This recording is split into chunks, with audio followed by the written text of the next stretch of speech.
ओंकारं बिंदु संयुक्तं नित्यं ध्यायन्ति योगिनः कामदं मोक्षदं चैव ओंकाराय नमो नमः। नमः समेशाराय स्वानुभूताचकाशते चित्तस्वभावाय भावाय सर्वभावान्तरक्षिणे वन्दे सर्वसिद्धे ध्रुवं अचलमणोपं गन्धपते स्वामी समय पाहुर्मिणमो सुधकेवली वणिदम् निज स्वरूप को परमरस सामे भरो अपार बंदों परमानंद समय सारय कुंद कुंद मुन चंद वर अमृत चंद मुनि आत्म रसी बंदों पदेर। श्रीमद् भगवत कुंद कुंदाचार्य देव द्वारा रचित समय सारथी परमागम की कर्ता कर्म अधिकार की प्रारंभ की यह गाथा 69-70। अब कहते हैं जब तक यह जीव आश्रव और आत्मा के भेद को नहीं जानता तब तक अज्ञानी रहकर आश्रवों में स्वयं लीन होकर कर्मों का बंध करता है। जीव अजीव अधिकार में जीव अजीव की भिन्नता की बात थी। यहाँ कर्ता कर्म के संबंध में जीव और आश्रव के भेद को जो नहीं जानता उसकी अनादि से अज्ञानमय कर्ता कर्म प्रवृत्ति चल रही है। उस कर्ता कर्म की अज्ञानमयी कर्ता कर्म की मान्यता का निषेध करने के लिए आचार्य भगवंत यह कर्ता कर्म अधिकार निषेध, जिसमें सर्वप्रथम 69-70 गाथा यहाँ प्रस्तुत है।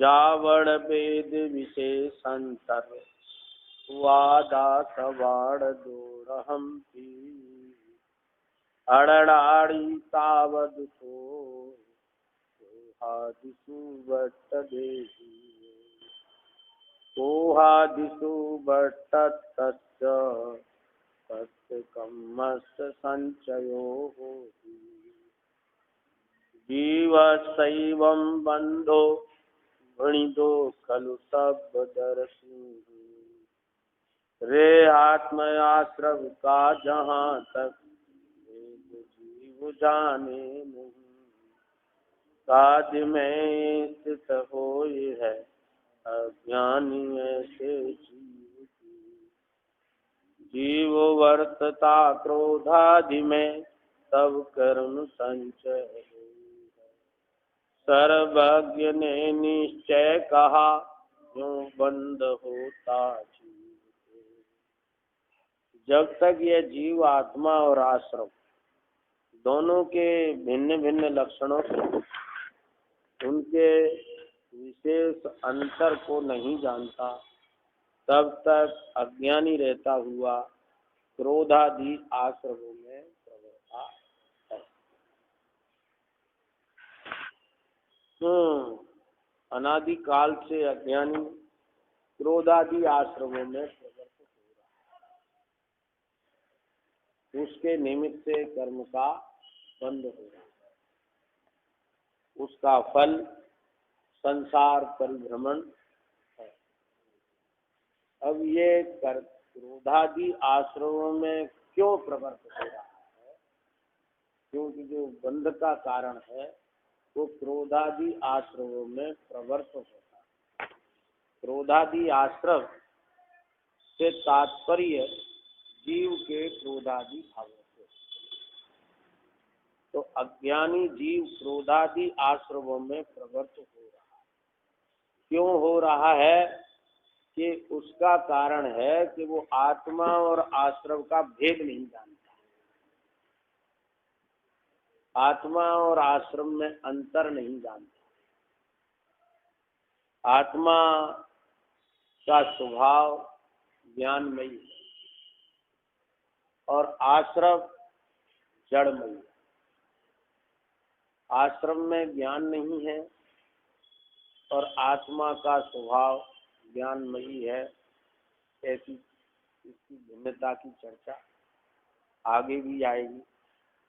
तो ये भिन्न नहीं जानता, दोनों के लक्षणों को भिन्न भिन्न नहीं जानता, इसलिए वह क्रोधादि जो द्रव्य आश्रम हैं, जो नो कर्म के भी कारण हैं, कर्म संचय के कारण हैं, जो कर्म रूप परिणमन करते हैं, उनमें यह एकत्व करता है। इसलिए जीव स्वयं क्रोधादि भाव रूप प्रवृत्त होता है। क्रोधादि में प्रवृत्त हुए जीव को कर्मों का संचय होता है। इस प्रकार सर्वज्ञ देव ने जीव को कर्मों का बंध होना बताया। क्या समझ?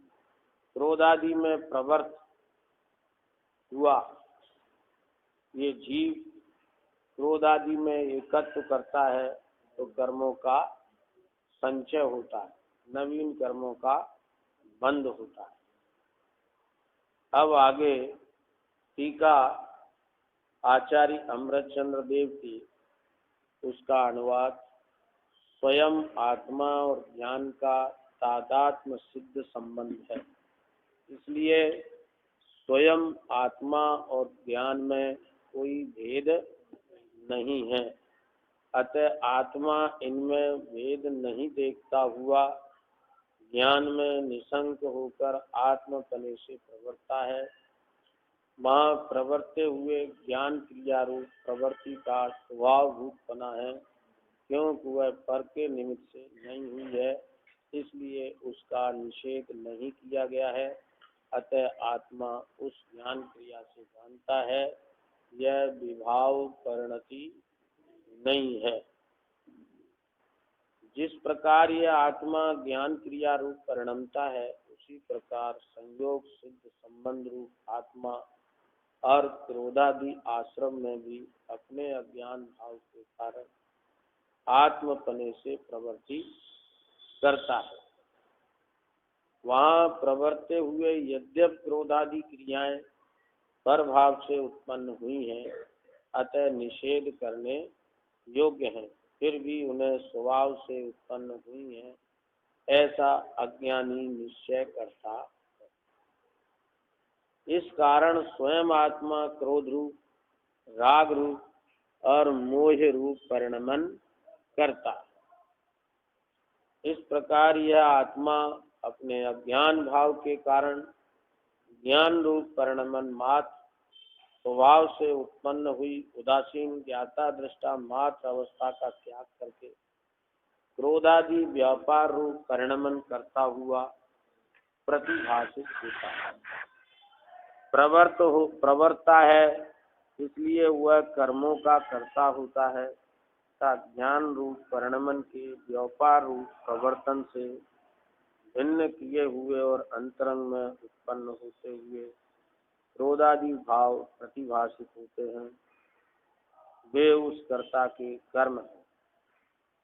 ऐसे यह आत्मा में अनादि काल से चली आ रही कर्ता कर्म की प्रवृत्ति है। इस प्रकार अपने अज्ञान भाव के कारण कर्ता कर्म भाव से क्रोधादि में प्रवर्तमान आत्मा को उन क्रोधादि में प्रवृत्ति रूप परिणाम के निमित्त मात्र से स्वयं अपने भावों से परिणमित पौद्गलिक कर्म का संचय है। इस तरह जीव और उद्गल का परस्पर अवगाह लक्षण संबंध रूप बंध सिद्ध होता है।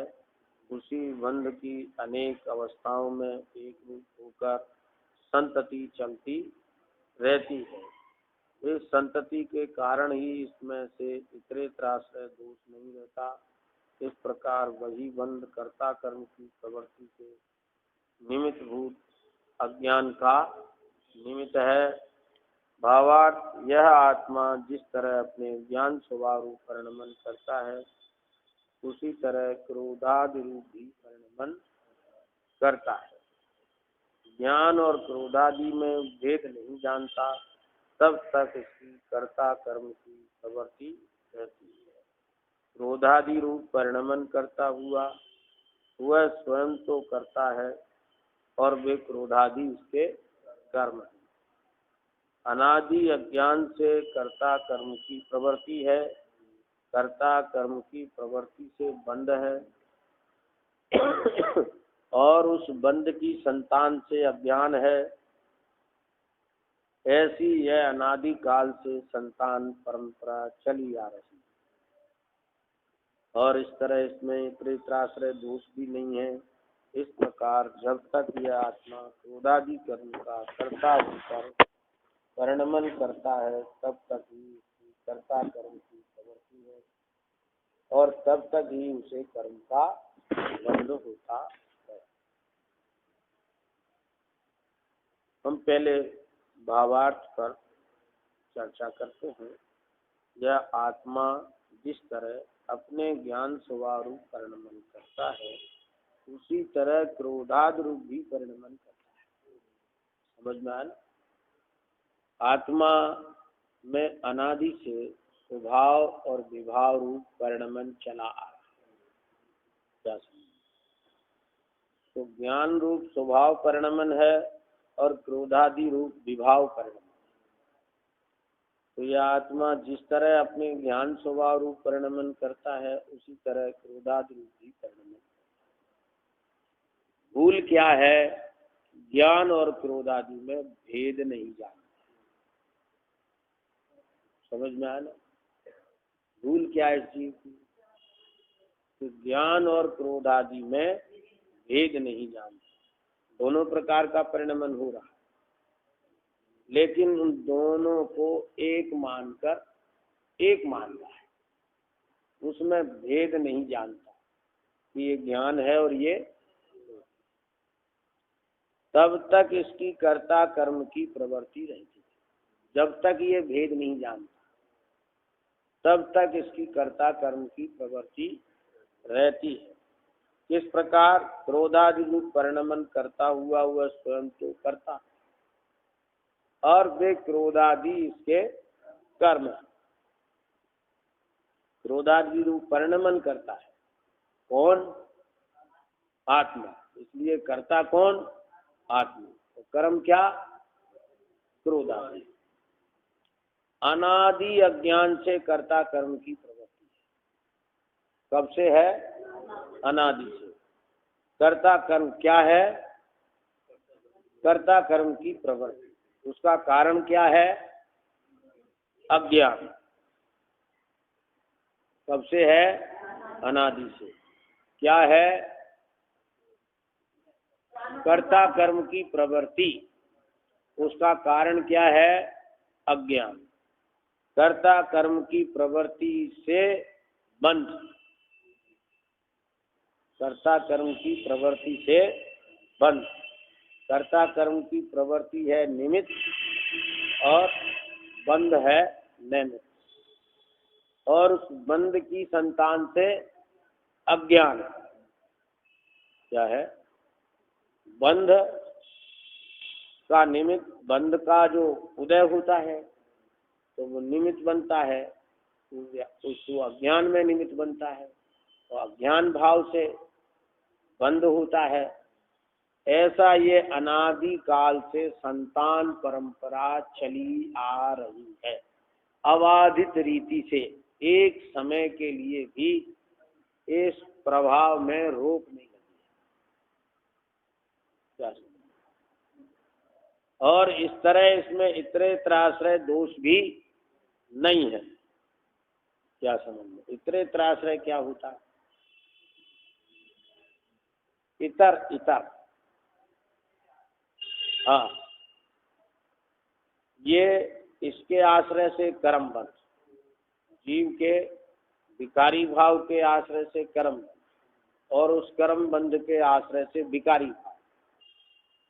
इसका नाम है इतरेत्राश्रय। पर ये इतना त्राश्रय यहाँ दोष नहीं है। क्यों नहीं है? क्यों नहीं है? इसलिए नहीं है कि जो भाव बंध में निमित्त है वो बंध उस भाव में निमित्त नहीं। समझ गया ना? वो तो बंध पड़ गया, फिर आगे चलकर जब उदय होगा तो वो उदय रूप भाव निमित्त होगा, बंध निमित्त नहीं होता है। समझ में? अगर इतने तरह से दोष होगा तो फिर जीव को कभी मुक्ति नहीं हो सकती। क्या समझ में? क्यों? तो जीव रागादि भाव करेगा और कर्म का बंध होगा, और कर्म के बंध से रागादि भाव होंगे, और रागादि भाव से बंध होगा, तो अंत कब होगा? अंत कभी नहीं होगा। क्या समझ? इसलिए इतने त्राश्रय दोष नहीं है। क्या है? जीव का भाव निमित्त बनता है और कर्म का बंध होता है। समझ में आना? फिर कर्म बंध में जब उसका उदय होता है तो उदय घट के भी होता है, बढ़ के भी होता है, बदल के भी होता है। क्या समझ? उत्कर्षण, अपकर्षण, संक्रमण होता है। क्या समझ? बहुत समय तक तो उसका उदय नहीं चलता, अबाधा काल में उदय नहीं चलता। जब अबाधा काल पूरा हो जाता है तब उसका उदय शुरू होता है। क्या समझ? तो वो उदय घट के भी होता है और बढ़ के भी होता है, और बदल भी जाता है। क्या समझ? पाप भाव पुण्य में बदल जाता है, पुण्य भाव पाप में बदल जाता है, और फिर उनके उदय से वैसा ही भाव हो ऐसा भी नहीं होता। अगर वैसा ही हो तो कभी मिथ्यात्व का नाश नहीं होगा। क्यों साहब? क्यों? मिथ्यात्व का उदय चलता रहेगा और जीव को मिथ्यात्व भाव होता रहेगा। तो सम्यक तो कब होगा? होगा ही नहीं। क्या समझ? अज्ञान तो जीव का भाव है, तो अज्ञान तो जीव का भाव है। अज्ञान भाव के निमित्त से कर्म का बंध होता है। समझ में आना? कर्म का बंध होता है, और उसमें भी ये अज्ञान भाव के निमित्त से जो क्रोधादि भाव होते हैं उनमें भी जघन्य गुणा नाम, जघन्य भाव बंध का कारण नहीं होता। क्या समझ में? यदि जघन्य भाव बंध का कारण हो जाए तो जीव की कभी मुक्ति नहीं हो सकती। क्यों नहीं हो सकती? वो तो बंद होगा उससे, तो मुक्ति कैसे होगी? नहीं पड़ता। जो जघन्य भाव होता है उससे बंध नहीं पड़ता। जो करण लब्धि के समय में जो मिथ्यात होता है उससे मिथ्यात का बंधन नहीं होता। समझ में आया? 5 लब्धियां होती है। कर्ण लब्धि पूर्वक सम्यक दर्शन होता है, तो कर्ण लब्धि तक मिथ्यात रहता है, लेकिन कर्ण लब्धि में जो मिथ्यात होता है उस मिथ्यात से मिथ्यात का बंध नहीं। 10वें गुण स्थान में जो संजुलन लोभ होता है उससे लोभ का बंध नहीं होता। क्या समझ? ये न्याय जीव के पक्ष में है। अगर उससे भी बंद होने लगे तो फिर कभी मुक्ति नहीं हो सकती, कभी श्रृंखला नहीं टूट सकती। इसी प्रकार उधर से जैसा उदय हो और वैसा ही भाव हो ऐसा भी नियम नहीं। क्या समझ? उदय हो मान लीजिए 100 डिग्री और भाव हो 90 डिग्री। हाँ, उदय हो 110 डिग्री का और भाव हो 100 डिग्री का। क्या समझ? संबड़ होता है।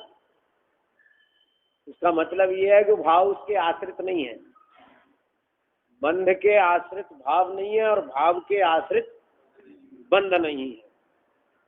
निमित्त नैमित्तिक पना है, फिर भी इतरेत्र आश्रय नहीं है। क्या समझ? समझ में आई बात? हाँ, भाव के आश्रित बंध नहीं। अरे भाव बंध में निमित्त है, पर वह उसके आश्रित बंध हो ऐसा बराबर नियम नहीं है। हाँ, इसी प्रकार कर्म के बंध से तो खैर आश्रम बंध से तो क्रोधादि होते ही नहीं है, लेकिन जो उसका उदय होता है तो जितना और जैसा उदय है वैसे ही भाव हो ऐसा भी नहीं है। कंबल हो नहीं सकते, होते ही है? हाँ हाँ, अति जघन्य उदय होता है तो भाव नहीं हो, तो अति जघन्य भाव होता है तो वहां बंध नहीं। क्या समझ में? ऐसा होता है। हाँ, वो उपसर्ग होता है, वो तो आघाती कर्म के क्षेत्र में बात गई, समझ में आया ना? वो तो आघाती कर्म का जो निमित्त नैमित्तिक है वो लो कर्म से है। आघाती के उदय में जो कार्य होता है वो लो कर्म कहलाता है, और घाती के उदय में जो कार्य होता है वो भाव कर्म कहलाता है। क्या समझ?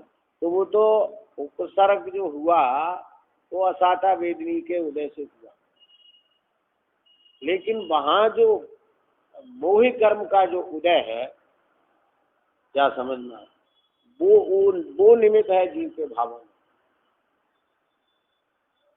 वो उपसर्ग जो घाती कर्म का उदय है उससे तो जीव के भाव होने का कुछ है ही नहीं। वो तो प्रत्यक्ष अपन देखते हैं, पुण्य का तीव्र उदय है और पाप का तीव्र भाव हो रहा है जीवों को, होता ही है, ज्यादातर होता है।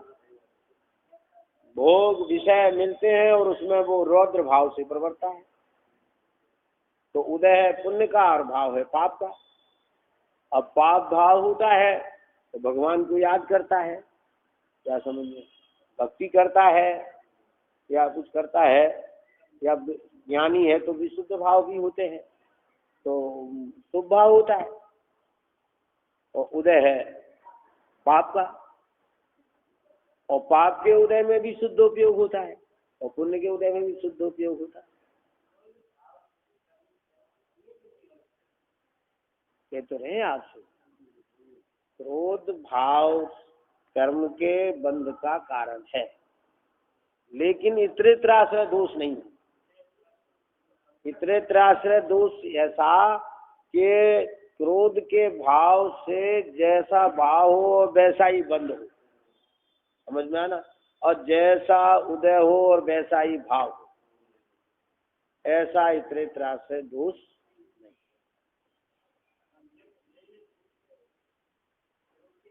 नहीं। ये नियम है, और ये नियम भी तो बताया आपको, न जघन्य गुणाना, ये भी तो नियम है ना। जघन्य भाव बंध का कारण नहीं होता। कर्णलब्धि के काल में जो मिथ्यात्व भाव होता है उससे बंध नहीं होता। 10वें गुण स्थान में सूक्ष्म लोभ होता है, उससे बंध नहीं होता लोभ का, है? नहीं होता। सूक्ष्म क्या होता है? होता ही नहीं। लोभ जो 10वें गुण स्थान में लोभ कथा है उससे लोभ का बंध नहीं होता। 8वें गुण स्थान में जो भय कथा है उससे भय का बंध नहीं होता। अरे अबुद्धि पूर्वक तो वो कसाय है। हाँ, संजुलन में मंदतम, तो वो अबुद्धि पूर्वक तो है ही, लेकिन वो अबुद्धि पूर्वक है तो, लेकिन उससे बंध नहीं। तीव्र में भी होता है, मंद में भी होता है, समझ में आया ना? जो अति जघन्य भाव है उससे नहीं होता है। मिथ्या दृष्टि को कर्ण लब्धि में होता है ना, जब तक कर्ण लब्धि है तब तक मिथ्यात है, समझ गया ना? कर्ण लब्धि के बाद सम्यक दर्शन होता है। नियम है कर्ण लब्धि पूर्वक सम्यक दर्शन होता है, क्या समझ में? लेकिन करण लब्धि जब तक है तब तक मिथ्यात्व भाव है, पर उससे मिथ्यात्व का बंध नहीं। क्या समझ? अरे अब तो फिर यही विषय टल जाएगा, तो चर्चा अप्रासंगिक हो जाएगी। तो इस तरह इतने त्राश्रय दोष नहीं होता। इस प्रकार जब तक ये आत्मा क्रोधादि कर्म का कर्ता होकर करता है तब तक उसकी कर्ता कर्म की प्रवृत्ति है। माने जब तक वह कर्ता होकर, इसका अर्थ भी लोग ऐसा मानते हैं कि जो जीव अपने क्रोधादि भावों का कर्ता मानता है सो अज्ञानी, और जो कर्ता नहीं मानता सो अज्ञानी। वो कर्ता नहीं मानता वो ज्ञानी, ऐसा अर्थ नहीं है, बल्कि कैसा अर्थ है कि जो क्रोधादि रूप परिणमता है वो कर्ता क्रोधादि, और क्रोधादि उसके कर्म, उसका कारण अज्ञान, उस अज्ञान के कारण कर्ता कर्म की प्रवृत्ति है। लोग ये मानते हैं उसने क्रोधादि भाव का कर्ता अपने को मान लिया, ये अज्ञान है। ये अज्ञान नहीं है, वो अज्ञान भाव के कारण क्रोधादि रूप प्रवृत्ता है। समझ में आना? तो क्रोधादि रूप परिणमित होता है, इसलिए क्रोधादि का कर्ता हो गया, और क्रोधादि उसके कर्म हो गए। ऐसी कर्ता कर्म की प्रवृत्ति अनादि से चली आ रही है, और जब तक ये है तब तक कर्म बंध होता है। अब अपन टीका पर विचार करते हैं। स्वयं आत्मा और ज्ञान का तादात्म्य सिद्ध संबंध। देखो, इस गाथा की टीका में 3 संबंधों की चर्चा है। कौन कौन से 3 संबंध? तादात्म्य संबंध, फिर संयोग सिद्ध संबंध, और फिर परस्पर अवगाह संबंध। क्या समझिए? पहले पैराग्राफ में तादात्म्य सिद्ध संबंध, दूसरे में संयोग सिद्ध संबंध, और चौथे में अवगाह लक्षण संबंध। इस तरह 3 संबंधों की चर्चा आई। तादात्म्य संबंध क्या है? स्वयं आत्मा और ज्ञान, इसका तादात्म्य संबंध। तादात्म्य का मतलब क्या है? एक में एक। समझ में आना? जैसे अग्नि और उष्णता, गर्माहट, ये तादात्म्य संबंध है, माने एक में एक पना है। ऐसे आत्मा और ज्ञान का तादात्म्य सिद्ध संबंध है, इसलिए स्वयं आत्मा और ज्ञान में कोई भेद नहीं है। क्या समझ में? ज्ञान और आत्मा में कोई भेद नहीं है। कुछ लोग ऐसा मानते हैं ज्ञान गुण और आत्मा में कोई भेद नहीं, पर ज्ञान पर्याय और आत्मा में भेद है। या जहाँ ज्ञान गुण होता है वहाँ ज्ञान पर्याय होती है, गुण की पर्याय होती है। गुणों के कार कोई तो पर्याय कहते हैं। शक्ति की से व्यक्ति होती है, शक्ति कहीं और व्यक्ति कहीं, ये तो बात किसी प्रकार भी जचती नहीं। क्या? तो आत्मा और ज्ञान में कोई भेद नहीं है, अतः आत्मा इनमें भेद न देखता हुआ ज्ञान में निशंक होकर आत्मपने से प्रवृत्ता है।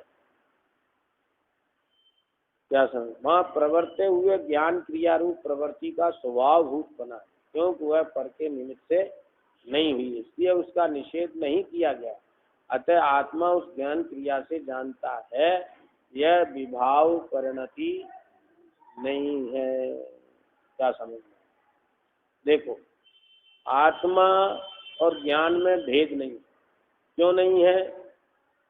ज्ञान और आत्मा में तादात्म्य सिद्ध संबंध। ज्ञान में निशंक होकर आत्मपने से प्रवृत्ता, आत्मा में जो ज्ञान है वो किसी को नहीं ऐसा लगता कि ये ज्ञान मेरे से भिन्न है। समझ में आना? ज्ञानी को नहीं, अज्ञानी को भी नहीं लगता कि जो ज्ञान मुझ में है वो ज्ञान भिन्न है। क्या समझ में? आत्मा में ज्ञान है वो आत्मा से भिन्न है, ऐसा अनादि अज्ञानी को भी नहीं लगता। समझ में आना? पर नया पढ़ लिख के ज्ञान पर्याय को भिन्न और आत्मा को भिन्न मान लेता। क्या समझ में? पर अनादि से जीव की ज्ञान के प्रति एकत्व बुद्धि ही है और ज्ञान में निशंक होकर आत्मपने प्रवृत्ता है।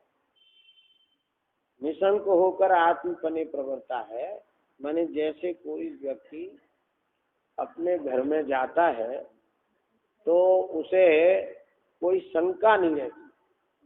क्या समझ? कोई तो कहेगा कि ये इसमें जाने के लिए किसी से आज्ञा लेनी पड़ेगी। क्या समझ में? निशंक प्रवृत्ता है और दूसरे के घर में जाए और वो कितना भी आदर देवे। क्या समझ में? यहाँ तक कह दे कि आपका ही घर है। क्या समझ में? ये आपका ही है। आप सोचते क्यों ऐसी बात? क्या समझ में? कि हम कोई दूर हैं। क्या समझ में? आपका ही घर है। फिर भी वह जैसा अपने घर में निशंक बरतता है वैसा उस मेहमान के घर में अथवा दोस्त के घर में नहीं बरत सकता। क्यों? कि उसकी शंका का कारण यह है कि ये घर मेरा नहीं, और जिसमें वह निशंक बरतता है उसका कारण है कि ये मेरा घर है। क्या समझ में? इसी प्रकार जो शंका वर्तती है उसका मतलब यह मेरा नहीं, और जो निशंक वर्तता है उसका मतलब यह है कि ये मैं ही हूँ। तो ज्ञान में निशंक होकर आत्मपने से प्रवृत्त, वहां प्रवर्ते हुए ज्ञान क्रिया रूप प्रवृत्ति का स्वभाव भूत बना है। वहां जो ज्ञान क्रिया हो रही है वो कैसी है? कि स्वभावभूत है। कैसी है? स्वभावभूत है, अपने ही स्वभाव से। क्यों? क्योंकि वह पर निमित्त से नहीं हुई। क्या समझ में? देव के निमित्त से ज्ञान नहीं हुआ, गुरु के निमित्त से ज्ञान नहीं, शास्त्र के निमित्त से ज्ञान नहीं। क्या समझ में? कर्म ज्ञानावरण के क्षोपसम से ज्ञान नहीं। क्या समझ में? निमित्त की अपेक्षा तो सब में लग जाएगी। क्या समझ में? ज्ञान की उत्पत्ति में देव निमित्त, गुरु निमित्त, शास्त्र निमित्त। क्या समझ में? कर्म का क्षोपसम निमित्त, पर इनसे ज्ञान की उत्पत्ति नहीं होती। ज्ञान की उत्पत्ति स्वयं से होती है और स्वयं में होती है। इसलिए वह ज्ञान क्रिया कैसी है? स्वभावभूत है। क्या समझ? जो पर्याय को भिन्न मानते हैं तो वो ज्ञान क्रिया भी तो पर्याय है, वो स्वभावभूत कैसे हो गई? उन्हें जी लाइन तुमने तो पढ़ी है, पढ़ी है, व्याख्या भी की है, लेकिन क्या करें? जब वो क्रोधादि को भिन्न लिखा है तब उन्हें ज्ञान को स्वभावभूत कहना पड़ता है। क्या उसका अर्थ भी उन्होंने सम्यक ज्ञान कर लिया। क्या समझ? लेकिन जहां उन्हें अपना लगता है मौका तहाँ तो वो ये भी कह देते हैं कि केवल ज्ञान की पर्याय भी द्रव्य को नहीं छू। इतना निषेध पर्याय का बरतता है। कभी ऐसा भी कह देते यहाँ ऐसा कहा है, पर वास्तव में तो पर्याय द्रव्य को छूती भी नहीं। हाँ, यहाँ तो अभेद विवक्षा से पर्याय और आत्मा को एक कहा है, वास्तव में तो पर्याय द्रव्य को छूती भी नहीं। इसलिए तो ज्ञान क्रिया स्वभावभूत है। क्यों स्वभावभूत है? कि वह पर निमित्त से नहीं हुई है, इसलिए उसका निषेध नहीं किया गया है। अतः आत्मा उस ज्ञान क्रिया से जानता है, यह विभाव परिणति नहीं। कैसी है? स्वभाव परिणति।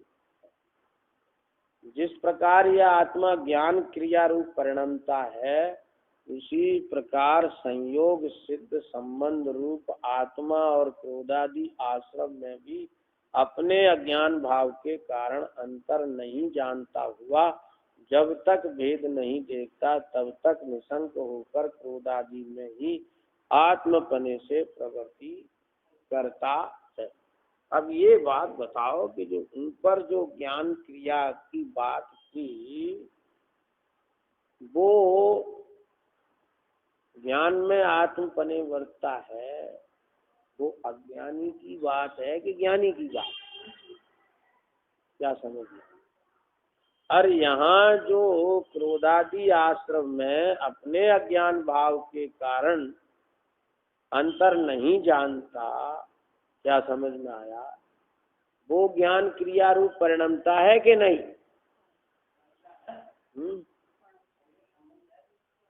नहीं, ज्ञान क्रिया रूप परिणमता है कि नहीं? कौन? जो क्रोधादि आश्रम से अपने अज्ञान भाव से क्रोधादि और आत्मा में अंतर नहीं जानता, वो ज्ञान क्रिया रूप परिणमता है कि नहीं परिणमता? परिणमता है, तो फिर वो ज्ञान क्रिया का अर्थ सम्यक ज्ञान कैसे हो गया? क्या समझना? पर वो ज्ञान क्रिया का अर्थ उन्हें सम्यक ज्ञान कर। क्या समझना? अब देखो, आप लाइन पढ़ो, इसमें स्पष्ट है। जिस प्रकार यह आत्मा ज्ञान क्रिया रूप परिणमता है, उसी प्रकार संयोग सिद्ध संबंध रूप आत्मा क्रोधादि आश्रम में भी अपने अज्ञान भाव के कारण अंतर नहीं जानता। क्या समझ में? तो दूसरा आत्मा है कि वही आत्मा है? समझ में है ना? जो ज्ञान क्रिया रूप परिणमता है आत्मा, वही आत्मा अपने अज्ञान भाव से आत्मा और क्रोधादि आश्रम में अंतर नहीं जानता। समझ में आया ना? तो अनादि से ही आत्मा ज्ञान क्रिया रूप परिणमता है, और अनादि से ही आत्मा अज्ञानी है। क्या समझ में? उसका अज्ञान क्या है? कि क्रोधादि आश्रम और आत्मा में अंतर नहीं जानता। समझ में आया ना? अंतर नहीं जानता, तो अंतर जानना चाहिए ना। क्यों जानना चाहिए? कि इनमें संयोग सिद्ध संबंध है। क्या समझ में आया? कैसा संबंध है? संयोग सिद्ध संबंध है। इनमें आत्मा और क्रोधादि आश्रम में कैसा संबंध है? संयोग सिद्ध संबंध है। समझ में आया? है?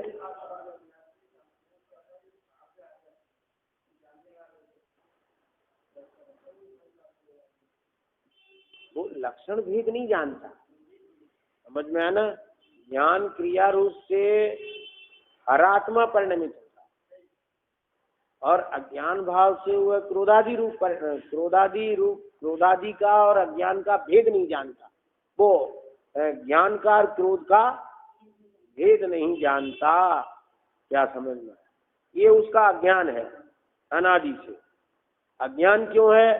कि आत्मा और क्रोध में कौन सा संबंध है? संयोग सिद्ध संबंध है। तो संयोग सिद्ध संबंध है, संयोग दो वस्तु में होता है। क्या समझना? तो आत्मा और क्रोधादि भिन्न है। वे कौन से क्रोधादि हैं? अपन्य क्रोधादि को दो रूप में कह रहे हैं, एक जीव क्रोधादि और एक अजीव क्रोधादि। क्या समझना? तो वो अजीव क्रोधादि और आत्मा का संयोग सिद्ध संबंध है। क्या समझना है? आप कहेंगे इसको आप अजीब क्यों कह रहे हो? जीव में भी तो क्रोधादि होते हैं ना, तो जीव क्रोधादि क्यों नहीं कह रहे? इसका एक कारण तो यह है कि यहाँ संयोग सिद्ध संबंध लिखा है। जीव क्रोधादि में संयोग सिद्ध संबंध नहीं है। क्या समझ? कोई ये कहे वो स्वभाव नहीं है, उसमें कर्म का उदय निमित्त है, इसलिए उसे संयोग कहा है, तो हम पूछते हैं फिर अज्ञान भाव को अपना क्यों कहा? अज्ञान भाव भी संयोग सिद्ध संबंध कहो ना। उसमें अपना लिखा है, इसमें टीका में अपना लिखा है, इसलिए अज्ञान भाव को किसी ने यहाँ व्याख्याकार ने उसे अजीब का नहीं कहा, उसमें उसे संयोग संबंध नहीं कहा अज्ञान भाव। क्या समझिए? क्योंकि यहाँ अपना शब्द पड़ा है और क्रोधादि के साथ अपना शब्द नहीं पड़ा है, संयोग सिद्ध संबंध लिखा है। तो इसका अर्थ क्या हुआ? अजीब क्रोधादि है। समझ में आना? वो अजीब क्रोधादि है। ये बात बिल्कुल इसमें स्पष्ट हो रही है कि नहीं हो रही है? हमारा कोई ऐसा नहीं है कि हमारा एक कोई पक्ष हो इसलिए हम ऐसी पुष्टि कर रहे हो, क्योंकि अपने अज्ञान भाव से आचार्य ने यहाँ अपना शब्द लगाया और क्रोधादि के लिए संयोग सिद्ध संबंध शब्द कहा। जिस न्याय से तुम जीव के क्रोध को पर कहते हो, उसी न्याय से अज्ञान भी पर हो गया। क्या समझ में हो गया कि नहीं हो गया है? तुमने उसे संयोग सिद्ध संबंध का अर्थ कर दिया कि यहाँ जीव द्रव्य में नहीं पर्याय में है, इसलिए इसको संयोग संबंध कहा है, क्योंकि द्रव्य से भिन्न है। तो फिर अज्ञान भाव भी तो पर्याय है ना, तो फिर वह भी संयोग सिद्ध संबंध होगी। फिर उसके साथ अपना शब्द क्यों लगा? क्या कर सकते? अरे अपना शब्द लगा, क्या कैसे दे? कहने को कहते भी हैं, लेकिन यहाँ नहीं कह सकते, क्योंकि यहाँ अपने अज्ञान भाव के कारण अंतर नहीं जानता। किसके कारण? अज्ञान के कारण। अज्ञानता का कारण क्या है? कि जो अजीव क्रोधादि हैं और आत्मा में भेद नहीं है। आत्मा जीव है, आत्मा चेतन है, अजीव क्रोधादि उद्गल है, जड़ है, अत्यंत भिन्न है। क्या समझना? तो अंतर नहीं। अब अजीव क्रोधादि में द्रव्य क्रोध भी आ गया, जो द्रव्य कर्म की प्रकृति है क्रोध, वह भी आ गया। उसका जो उदय है वो भी अजीब है, और उस क्रोध के काल में जो शरीर की प्रकृति होती है, क्या समझना है, जो मुद्रा होती है वह भी क्रोध है, वह भी अजीब है। तो तीनों हो गए अजीब, नो कर्म द्रव्य कर्म भाव। हाँ, अज्ञान भाव से इनमें और आत्मा में भेद नहीं जानता। आत्मा में माने ज्ञान में भेद नहीं जानता।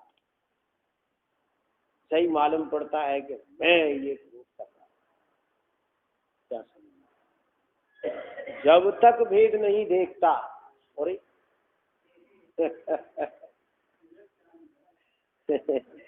जब तक भेद नहीं देखता तब तक निशंक होकर क्रोधादि में भी आत्मपने से प्रवृत्ति करता है। क्या समझना? जब तक भेद नहीं देखता तब तक क्या होता है कि निशंक होकर क्रोधादि में भी आत्मपने से प्रवृत्ति करता है। ज्ञान में भी आत्मपने से करता है और क्रोधादि में भी आत्मपने से करता है। तो ज्ञान तो स्वभावभूत है, करता है तो ठीक है, लेकिन क्रोधादि में भी आत्मपने से प्रवृत्ति करता है। क्यों करता है? क्योंकि क्रोध और आत्मा का भेद नहीं है। वहां प्रवर्ते हुए यद्यप क्रोधादि क्रियाएं प्रभाव से उत्पन्न हुई है, किससे उत्पन्न हुई है? प्रभाव माने कर्म से उत्पन्न हुई है, अतः निषेध करने योग्य है। कैसी है? निषेध करने योग्य है। क्यों? कि वह कर्म का भाव है, आत्मा का भाव नहीं। फिर भी उन्हें स्वभाव से उत्पन्न हुई ऐसा निश्चय करता है। माने मेरे से उत्पन्न हुई है, वे मेरे कर्म हैं, ऐसा निश्चय करता है। इस कारण क्या होता है? स्वयं आत्मा क्रोध रूप। अब देखो यहाँ स्वयं आत्मा लगा क्रोध के साथ, ऊपर संयोग लिखा था, संयोग सिद्ध संबंध है क्रोध से, और यहाँ क्या कह रहे हैं? जो स्वयं आत्मा क्रोध रूप, राग रूप और मोह रूप परिणमन करता है। जब क्रोधादि जीव की पर्याय में होते हैं, पर्याय में होते हैं इसलिए वे जीव नहीं है, संयोग सिद्ध संबंध है, तो फिर यहाँ तुरंत क्यों कहने लगे स्वयं आत्मा क्रोध रूप? क्या समझ? स्वयं आत्मा क्रोध रूप, राग रूप और मोह रूप परिणमन करता है। क्यों करता है? कि वे जो जड़ क्रोधादि हैं और आत्मा का ज्ञान स्वभाव है, उसमें अंतर नहीं जानता, माने स्व पर का भेद नहीं जानता, इसलिए आत्मा क्रोध रूप, राग रूप, मोह रूप परिणमन करता है। क्या समझ में? मोह राग देश होगा, मोह रूप, राग रूप और क्रोध देश रूप। आत्मा क्रोध रूप कौन परिणमन करता है? आत्मा। कर्म कराता है कि नहीं? स्वयं आत्मा क्रोध रूप, राग रूप, मोह रूप परिणमन करता है। क्या समझ? तो यहाँ आत्मा क्रोध रूप परिणमन करता है, तो ये क्रोध कौन सा है? ये जीव क्रोध है। क्या समझना? जीव क्रोध रूप, राग रूप और मोह रूप परिणमन करता है। अब से चर्चा